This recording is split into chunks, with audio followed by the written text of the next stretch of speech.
आमतौर पर हमेशा कार्बोनेटेड पेय पदार्थों को सेहत के लिहाज से खराब बताया जाता रहा है। हालांकि बावजूद इसके लोग कोक और पेप्सी जैसे कोल्ड ड्रिंक का धड़ल्ले से इस्तेमाल करते हैं। लेकिन हालिया अध्ययन के मुताबिक कोक और पेप्सी जैसी कोल्ड ड्रिंक्स पुरुषों के टेस्टोस्टेरोन लेवल को बढ़ा सकते हैं।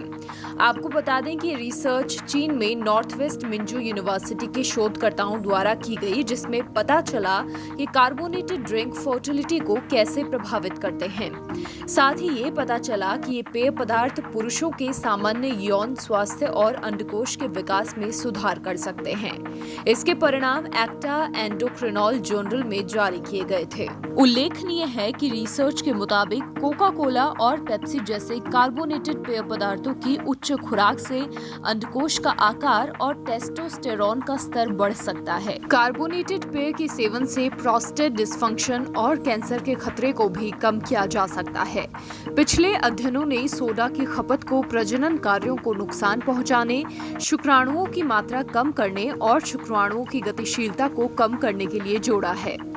हालांकि इस अध्ययन के निष्कर्ष उन पिछले अध्ययनों का खंडन करते हैं। गौरतलब है कि अध्ययन चीन में नॉर्थ वेस्ट मिंजू विश्वविद्यालय के शोधकर्ताओं द्वारा आयोजित किया गया है और वैज्ञानिक पत्रिका एक्टा एंडोक्रिनॉल में प्रकाशित हुआ है। इसका परीक्षण चूहों के समूहों पर भी किया गया। 15 दिनों के दौरान शोधकर्ताओं ने नर चूहों के विभिन्न समूहों का परीक्षण किया। अन्य समूहों को अलग अलग मात्रा में कोका कोला और पेप्सी प्राप्त हुए, जबकि पहले समूह को केवल पानी मिला। शोधकर्ताओं ने वजन का आंकलन किया, अंडकोश के व्यास का मूल्यांकन किया और इस दौरान रक्त परीक्षण भी किया। 15वें दिन तक ये पता चला कि चूहों का समूह जिन्होंने केवल फिजी पेय पदार्थों का सेवन किया था, काफी बढ़ गए थे। इसके अलावा ये पता चला कि पेय की बड़ी खुराक वाले नर चूहों ने टेस्टोस्टेरोन स्त्राव में सुधार किया था। शोधकर्ताओं का मानना है कि ऐसा करने से पुरुष प्रोस्टेट समस्याओं को रोकने में मदद मिलती है। अध्ययन के लेखकों ने लिखा, परिणाम ने पेप्सी या कोका कोला की एक उच्च खुराक का प्रदर्शन वृषण वृद्धि और विकास को बढ़ावा दे सकता है।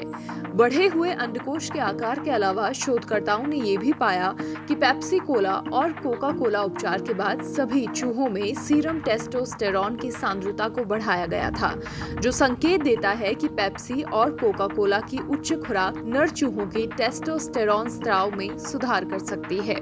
शोधकर्ताओं ने निष्कर्ष में पाया कि कोका कोला और पेप्सी कोला पीने से वृषण विकास को बढ़ावा मिल सकता है, टेस्टोस्टेरोन स्त्राव में वृद्धि हो सकती है, सीरम ईजीएफ सांद्रता में वृद्धि हो सकती है।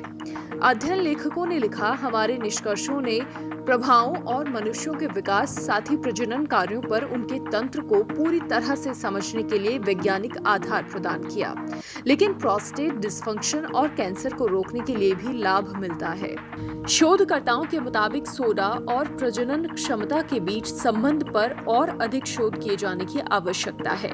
इस तरह एक पिछले अध्ययन में 2500 पुरुषों का एक सर्वेक्षण शामिल है, जिसमें सुझाव दिया गया है कि शुक्राणु की मात्रा 30% कम हो जाती है जब हर दिन 1 लीटर कार्बोनेटेड पेय का सेवन किया जाता है।